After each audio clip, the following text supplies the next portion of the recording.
اس عالم بے بسی اور قید تنہائی کے عالم میں بھی اگر کوئی مسلمان قرآن پاک کی تعلیمات اور سید الانبیاء صلی اللہ علیہ وسلم کی احادیث کی روشنی میں موجودہ حالات کی گتھی سلجھانے کی کوشش نہیں کرتا تو یقیناً وہ ایسا بد نصیب ہے جس پر ابھی نور ہدایت کے دروازے کھلنے کا وقت نہیں آیا۔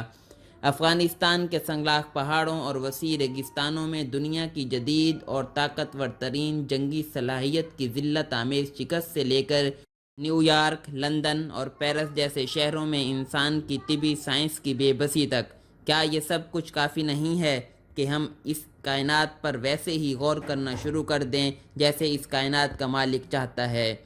میرا اللہ تو اپنے ذکر کو بھی تفکر سے منسلک کرتا ہے، جو اٹھتے بیٹھتے اور لیٹتے ہر حال میں خدا کو یاد کرتے ہیں اور زمین اور آسمان کی ساخت میں غور و فکر کرتے ہیں۔ سورۃ آل عمران۔ زمین و آسمان کی تخلیق میں اللہ نے ابدی راز چھپا رکھے ہیں تاکہ جب انسان ان کی وسعتوں میں کھونا شروع کرے تو اسے خالق و مالک کائنات کی قدرت، ہیبت اور انصرام کا اندازہ ہو۔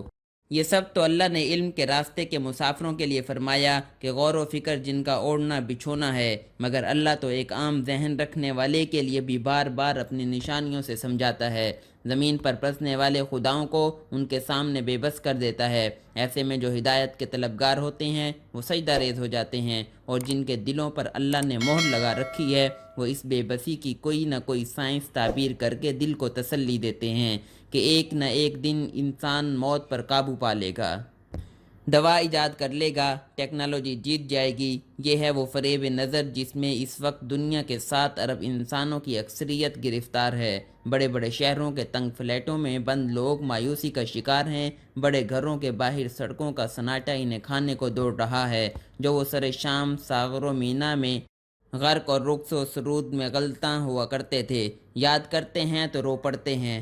فیکٹریوں، کارخانوں، شاپنگ مالوں اور کاروباری سلطنتوں کی بیلنس شیٹ خاموش ہے۔ یوں لگتا ہے ان سے کسی نے زبردستی یہ رجسٹر چھین کر بند کر دیے ہیں۔ شادی کی خوشی میں جام لنڈھائے جا رہے ہیں اور نہ ہی پیاروں کو دفن کرتے وقت سیاہ لباس زیب تن کر کے پھولوں کے گلدستے سجائے جا رہے ہیں۔ لاتعداد ایسے ہیں جنہوں نے مدتوں سے اپنی تفریحی شیڈول بنا رکھے تھے، ٹور آپریٹر کے سفری منصوبے جن کے ہاتھوں میں تھی، ہوٹلوں کی کیسینوز اور بحری سفر کے بکنگ موجود تھی، وہ جن کے پورے سال کی بزنس میٹنگ، ورکشاپ، کانفرنس ایک ترتیب سے منعقد ہونا تھیں، آج سب کے سب دم بخود سانس روکے ہوئے ہیں۔ سب اس انتظار میں ہیں کہ کوئی اچانک پکار اٹھے، کورونا پر قابو پا لیا، اور وہ ایک دم تنہائی کا خول توڑ کر عالم رقص میں آ جائیں۔ لیکن وہ کہ سائنس جن کا اوڑھنا بچھونا ہے خوب جانتے ہیں کہ اپنی تمام تر ترقی کے باوجود ابھی تک انسان اس قابل نہیں ہو سکا کہ ہمالیہ کی بلندیوں سے یہ پکار کر کہے، یہ دیکھو ہم نے کورونا پر قابو پا لیا۔ آج سے 200 سال قبل جن سیکولر ملحدین نے یہ نعرہ بلند کیا تھا، انسان عظیم ہے خدایا، ان کے پیروکار بھی خود کو اس دعوے کے قابل نہیں سمجھ رہے۔ وجہ یہ ہے کہ اس بیچارے کمزور انسان نے کرونا وائرس کی جد امجد اسپینش فلو کا، جو 1918 میں 5 کروڑ انسانوں کی جان لے کر گیا تھا، آج 100 سال گزرنے کے بعد بھی علاج دریافت نہیں کیا۔ یہ وائرس کبھی برڈ فلو اور کبھی سوائن فلو کی صورت شکلیں بدل کر حملہ آور ہوتا رہتا ہے۔ یہ ترقی یافتہ انسان کورونا پر قابو پانے میں نہ جانے کتنے سال لے گا۔ آج یہ کمزور انسان رفتہ رفتہ ڈپریشن اور ذہنی امراض کی دلدل میں دھنستا چلا جا رہا ہے۔ مستقبل سے مایوسی اسے پاگل بنا رہی ہے، تنہائیاں اسے دیوانگی کی حد تک پریشان کر چکی ہیں، لیکن ڈھٹائی کا عالم یہ ہے کہ حرم کے میناروں سے ویٹیکن کی کھڑکیوں تک، بنارس کے ساحلوں سے دیوار گریا تک، 7 ارب انسانوں نے بحیثیت مجموعی اللہ کے سامنے اپنی بے بسی کا اظہار کر کے اب تک مدد نہیں مانگی۔ کچھ دیوانے ہیں جو راتوں کو روتے ہیں اور اللہ سے معافی کی طلبگار ہیں، لیکن اجتماعی جرائم اور ظلم کے بعد اللہ نے ایک ہی راہ دکھائی، اجتماعی معافی مانگنے کی راہ۔ فرمایا، پھر کیا کوئی ایسی مثال ہے کہ ایک بستی عذاب دیکھ کر ایمان لائی ہو اور اس کا ایمان اس کے لیے نفع بخش ثابت ہوا ہو؟ یونس علیہ السلام کی قوم کے سوا کوئی نظیر نہیں۔ وہ قوم جب ایمان لے آئی تو ہم نے اس پر سے دنیا کی زندگی میں رسوائی کا عذاب ڈال دیا تھا اور اس کو ایک مدت تک زندگی سے بہرہ مند ہونے کا موقع دیا تھا۔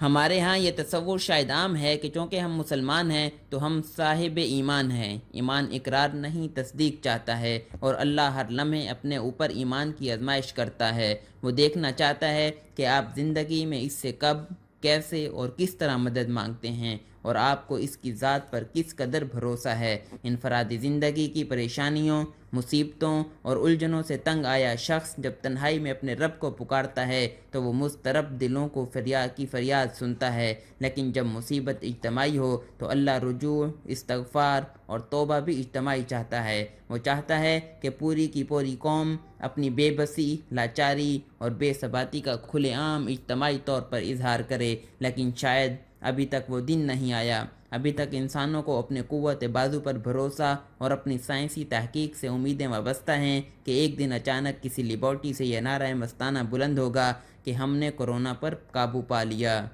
ہو سکتا ہے کہ یہ نعرہ بلند بھی ہو جائے، انسان کچھ عرصے بعد نارمل زندگی کی جانب بھی لوٹ آئے، بازار کھل جائیں، شہروں کی چہل پہل بحال ہو جائے۔ یہ سب کچھ عین ممکن ہے۔ میں یہ دعویٰ سائنسی طور پر نہیں، اللہ پر یقین کی بنیاد پر کر رہا ہوں، اس لیے کہ اللہ کسی بستی کو کبھی مسلسل عذاب کی کیفیت میں اس وقت ڈالتا ہے جب اسے مکمل تباہ کرنا مقصود ہو، جبکہ موجودہ دنیا نے ابھی قیامت کی آمد کے تمام مراحل سے گزرنا ہے۔ اس دنیا پر ابھی حق نے واضح ہونا ہے۔ ایسے میں یہ کیسے ہو سکتا ہے کہ دنیا اسی طرح مسلسل لاک ڈاؤن چلتی رہے؟